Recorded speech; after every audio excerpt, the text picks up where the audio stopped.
A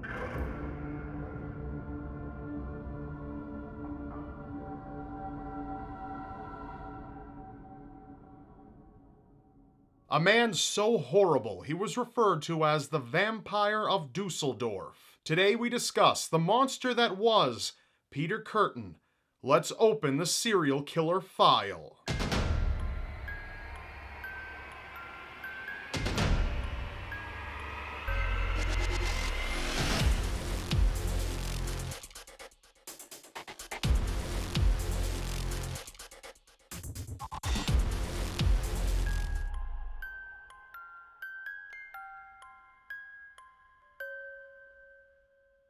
Peter was born in Germany in 1883 to a large family, a family tormented by a sick, twisted father. Peter lived with 12 other members of his family, all within what amounted to be a single room. Peter's father was a brutal alcoholic and scarred all of his children in unimaginable ways. Peter's father would have the children assemble and force his mother to strip and engage in sex in front of the children. Not only this, but he molested Peter's sisters and even ended up being in prison for attempting to rape one of them when Peter was 16. Peter learned a lot from his father, which would explain why Peter began molesting his sisters. But that was only the beginning. Peter came into contact with a sadistic dog catcher that happened to live in the same building. This dog catcher introduced Peter to the joys of torturing animals and coerced him into acts of bestiality with the dogs he had caught. Peter had developed a taste for violence, and very quickly at that. However, animals wouldn't suffice forever. At the age of 9, Peter committed his first murders. While swimming with 2 boys on a river, he shoved one of them beneath the raft they were on. When the other boy they were with jumped in to help the boy, Peter forced him underneath as well, where both boys drowned. The incident was seen by police as an accident. By the age of 12, Peter had moved with his family to Düsseldorf. He took his lessons with him, often trying to have sex with his sisters and other various schoolgirls. At the age of 13, Peter began engaging in sexual acts with sheep, pigs, and goats. He expressed a special type of satisfaction whenever he would stab a sheep to death while he engaged in sexual intercourse with it. Peter eventually ran away from home to escape his father's violence and met a prostitute who was into violence and perversion, a perfect fit. This would become the nature of his relationships. He was even known to date prostitutes that were twice his age. Peter claimed his first adult murder in 1899 in a park, strangling the woman to death while he had sex with her. Peter would find himself in and out of prison, at times for theft, at times for fraud, and one time in particular for attempting to shoot a woman with a rifle.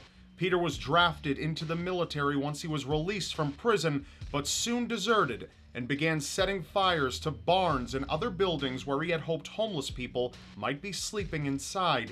He wanted to hear them burn alive. Peter was eventually sentenced to 7 years in prison for a theft charge where he claimed to have poisoned a number of inmates in the prison hospital. Upon his release, Peter kicked into the next gear, raping a servant girl and accosting women at a local restaurant. When a waiter stepped in to intervene, Peter drew a pistol and chased him off with gunfire. Peter earned a whole entire year in prison for the trouble he had caused. A year later, now 1913, Peter was again released, where he broke into a pub while the owners were away. He crept into their living quarters and found their 13-year-old daughter asleep in bed. He cut her throat and sexually assaulted her dead body. Upon fleeing, Peter made a grave error, an error he would never pay for. He dropped a handkerchief at the scene. Upon it were his initials. It didn't quite matter, however. The girl's father, who owned the pub, had recently engaged in a severe argument with his brother. His brother swore to do something he would never forget. Police suspected the pub owner's brother. The owner's name was Peter Klein, the same initials as the true killer. Peter followed the court proceedings and laughed. But Peter's terror was just getting started. Peter was more than capable of stepping outside of his desired demographic for murder. He didn't need his victims to be young, defenseless women. He even hacked a man with a hatchet and immediately reached climax at the sight of the blood. After attempting to strangle 2 women sometime later, Peter was sent back to prison for 8 years for unrelated charges. The authorities still had no idea that Peter was a killer with an insatiable thirst for death. In 1921, at almost 40 years old, Peter was released from prison once again. Peter had found romance and true love once again with a woman who had served 5 years in prison for shooting her fiancé. Peter proposed to her repeatedly, each time being denied. This was until he threatened to murder her.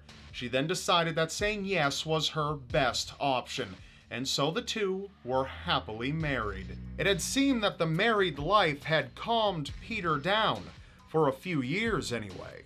In 1925, after sexually assaulting 2 servant girls, Peter returned to Düsseldorf for his final reign of terror. 4 more attempted strangulations, along with over 15 buildings being burned to the ground. Peter was on his way. It took 4 years until he would hit his stride. He stabbed a woman 24 times and left her for dead in the street.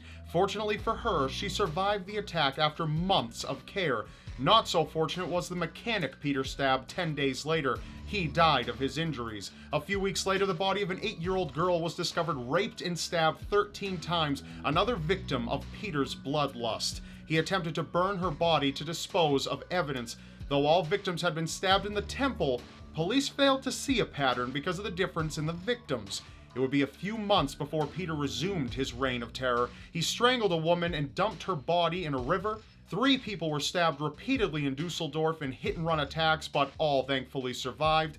2 young girls, one aged 5 and the other aged 14, were both found dead near their homes with their throats cut. Peter harassed a woman for sex, which she denied by saying, "I'd rather die."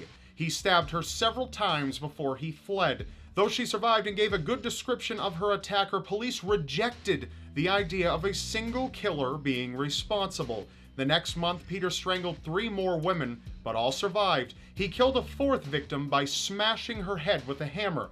The following month, he killed another woman with a hammer, and then attempted to kill 2 others, but they survived. Peter strangled and stabbed a 5-year-old girl 37 times until she died.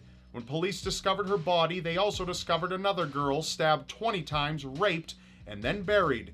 He was said to have even drank some of the blood of these victims. Peter's luck had eventually ran out when his final victim, who he invited over to his house and then took a stroll with through the woods, was able to fight him off. He let her go when she assured him that she had forgotten where he lived. But of course, she hadn't. She brought police right to Peter's location and he was arrested. He openly confessed and, in court, claimed insanity. The defense was rejected. The jury only took 90 minutes to decide Peter was guilty. He was sentenced to die by the blade of the guillotine. He informed a psychiatrist that his greatest thrill, better than any murder, would be to hear his own blood splatter all over the ground as his head was severed. He lost his head on July 2nd, 1931, with a smile on his face. That's all in this file. However, be sure to keep a lookout for the next serial killer file. Much like the killers themselves, you just never know when one might pop up. If you have a suggestion for a serial killer you would like to see featured in a future episode, you can tweet it to me at @TheRobDyke. And don't forget to subscribe because you won't want to miss who's next. Case closed.